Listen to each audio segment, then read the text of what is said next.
Welcome back to Mountain Connections. There's a big election coming up. I'm sure you're all very aware of that. And how can everyone vote fairly, especially those with disabilities? Well, let's find out more about this topic. Voting is one of our most important civil rights, but it isn't always accessible for paralyzed veterans and others with disabilities. A recent government report found that less than half of polling locations were accessible in the 2016 election.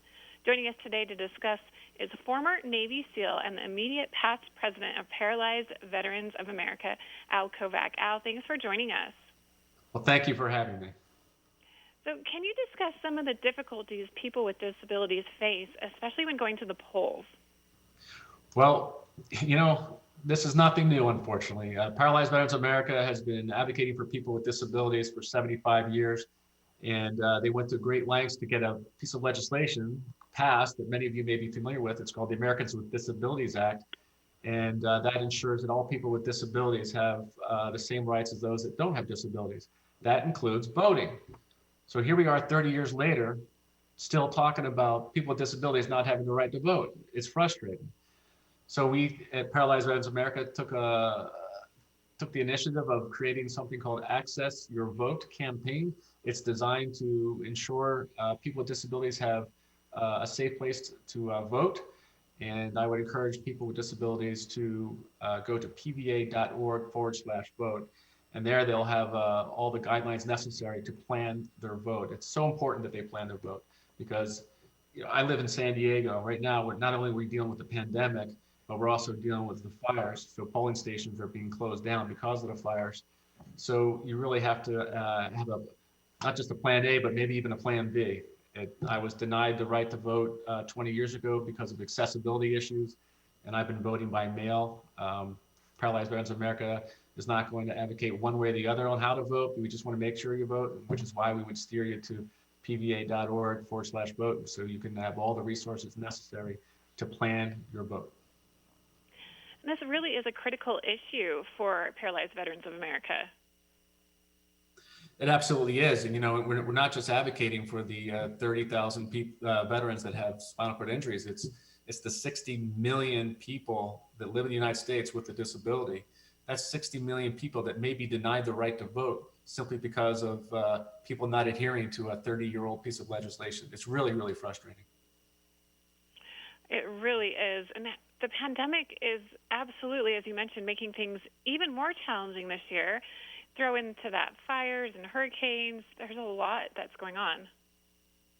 That is correct. And, one thing that people don't consider is the fact that people with disabilities are more susceptible to this COVID pandemic. They have respiratory challenges, et cetera. And so they're terrified of going to a polling station. That's why we would encourage them to plan their vote, whether it's by mail or if it's early voting or whatever. And you know what? If you go to the website, it actually breaks it down state by state. So it's very specific on how you can vote. Also, there's early voting resources on that website, as well as that checklist. It really does help you plan. And chances are that you're going to go from plan A to plan B real quick when you have to deal with the pandemic. And that's exactly how Access Your Vote, this campaign, is helping, correct? That is correct. It's really about educating not just the 60 million people with disabilities, but also the people that are managing the polling stations. People have to know what the rights of those people have. It's certainly acceptable to ask someone at the polling station to make a reasonable accommodation. We're not asking to be treated like kings and queens. We're just asking that we have that accessible polling station. And what do voters with disabilities and their family members need to do to make sure that they are able to vote safely and independently? It's really about planning. If you go to the website, you'll see how to plan your vote. And it's most important to Paralyzed Veterans of America that everybody have the right to vote, especially the veterans who came back from war catastrophically disabled. They were there to protect our right to vote, and coming back from war disabled and then being denied the right to vote is just not acceptable. Where can we get more information one more time? I would encourage all of your viewers to go to